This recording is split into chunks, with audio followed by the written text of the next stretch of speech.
Amadas hermanas, el Señor les bendice en este día y comenzamos con la palabra del Señor de hoy, que está en Mateo 26, del verso 17 al 30.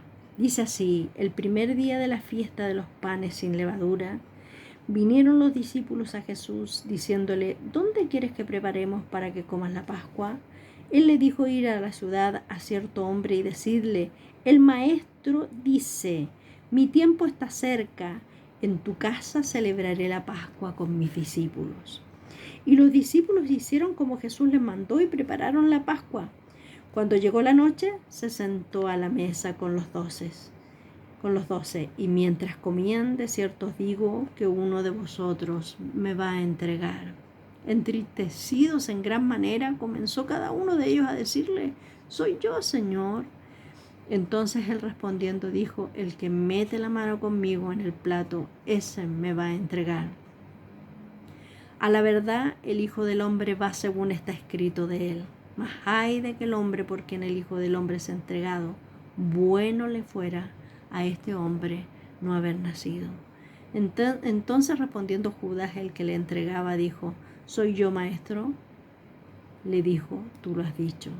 Y mientras comían, tomó Jesús el pan y bendijo, y lo partió, y dio a sus discípulos, y dijo: tomad, comed, esto es mi cuerpo. Y tomando la copa y habiendo dado gracias, les dio, diciendo: bebed de ella todas, porque esto es mi sangre del nuevo pacto, que por muchos es derramada para remisión de los pecados.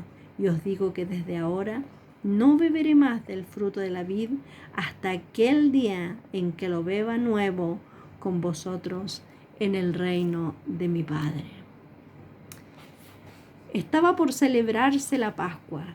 La Pascua era la celebración, ¿cierto?, de los judíos, en que conmemoraban la salida prodigiosa de Egipto, la liberación de la esclavitud, con las señales y prodigios que el Señor había hecho con ellos, ya, prodigios sobrenaturales.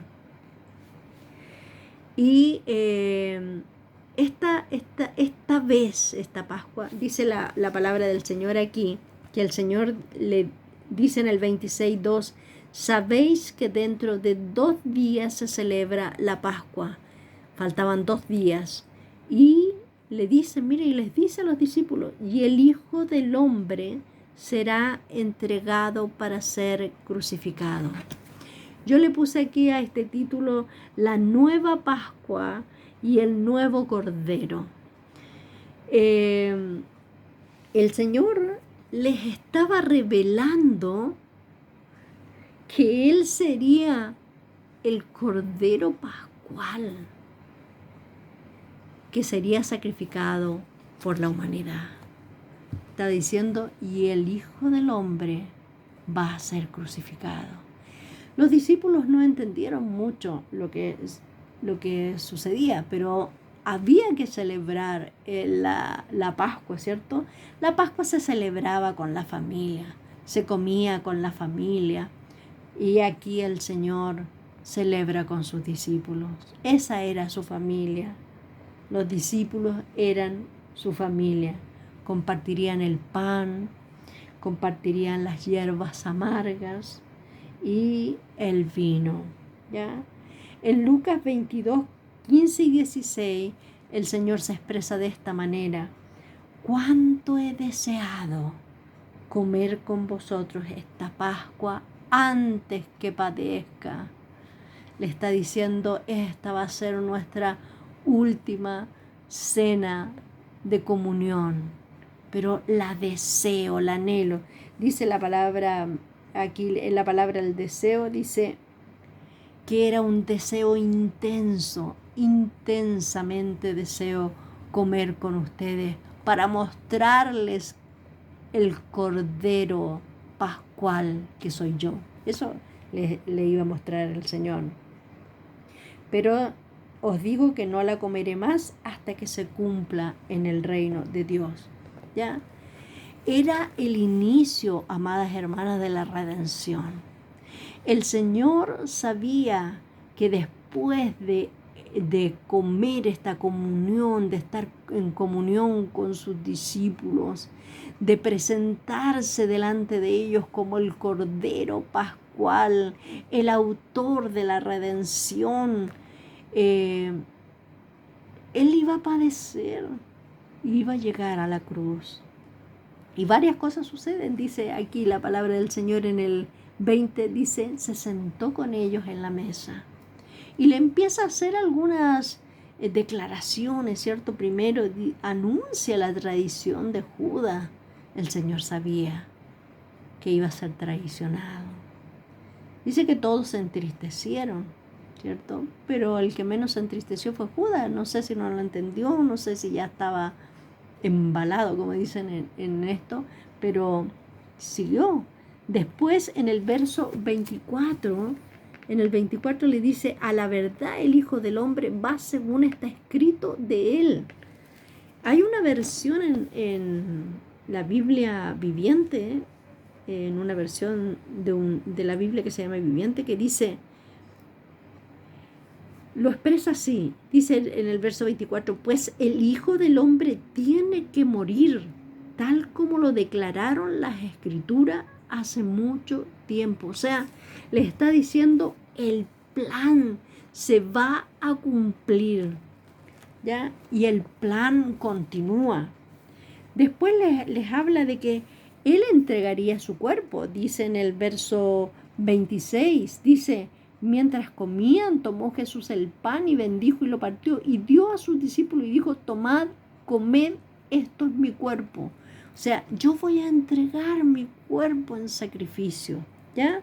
Después que derramaría su sangre en el 28, porque esto es mi sangre del nuevo pacto, algo nuevo, algo especial, que por muchos es derramada para remisión de los pecados. O sea, le dice, derramaría, y después le hace una promesa, le dice, desde ahora no beberé más este fruto de la vid hasta que el día en que lo beba nuevo con vosotros en el reino de mi Padre. Una promesa, lo beberemos juntos. Yo espero ese día. Aliéntense en esa promesa. Lo beberemos juntos en el reino de mi Padre, ¿ya?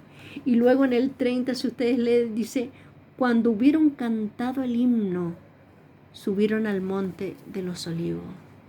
Al terminar esto, hermana, cantaron un himno de victoria. A mí se me imagina que fue un himno de ánimo, de victoria, de poder llenarse de la presencia del Señor, porque aquí sabía que iba a la cruz. Tal vez cuando lo vemos después en Getsemaní no había dimensionado todo lo que el peso, la opresión, pero él anhelaba que el plan se cumpliera, ¿ya? Y lo dice, hagan esto en memoria de mí, ¿ya? O sea, mediten cuando ustedes participen en la cena de la comunión, mediten en esta redención, mediten en el amor incondicional de parte de Dios, mediten en la promesa cumplida, mediten en el sacrificio redentor. Cuando nosotros participamos en la cena del Señor, hermana, estamos diciéndole a Dios, nos hacemos uno contigo, Señor, y nos hacemos uno con nuestros hermanos, la cena de la comunión. Oh, sí, Señor. Dice que la muerte del Señor anunciáis, lo recordáis. El Señor murió por nosotros. Alto precio pagó el Señor por nuestra redención. Por eso dice en Corintios 11, 26, que es tan importante que cuando participemos de la cena del Señor, lo hagamos con discernimiento. Dice que el que no discierne el cuerpo de Cristo, el que no entiende, el que no comprende que esto es la unión con Cristo y la unión con tus hermanos, discernir el cuerpo, que somos uno. ¿Ya? En Isaías 53 nos dice tantas cosas acerca del sacrificio de Cristo, ¿cierto? Dice: no hay parecer en él ni hermosura. Su sacrificio, él se transfiguró en algo, dice, sin atractivo para que le deseemos, despreciado y desechado. Llevó nuestras enfermedades, nuestros dolores, molido por nuestros pecados. El castigo de nuestra paz fue sobre él, por sus llagas fuimos nosotros curados. Hermanas amadas, es tan importante lo que el Señor les enseñó: una nueva Pascua, un nuevo Cordero, el Cordero de Dios que quita el pecado del mundo. Se entregó deseando estar, deseando hacer la voluntad del Padre, deseando cumplir con la redención. Cada vez que cenemos, que tomemos el pan y bebamos el vino, recordemos el tremendo amor derramado por nosotros, el tremendo sacrificio. Aún más, nosotros a veces pensamos solo en lo físico, pero la opresión, las fuerzas del mal que se oponían, tienen que haber sido tremendo, hermana. Pero el Señor venció, y al final Él, como después de beber el vino con sus discípulos y de comer el pan, Él salió cantando un himno, el himno de victoria, el que nosotros también, cada vez que compartimos el vino y el pan, cantamos sobre las victorias de nuestro Señor Jesús, que venció la muerte, que nos dio la redención, que se sacrificó solamente porque nos amó. Amén.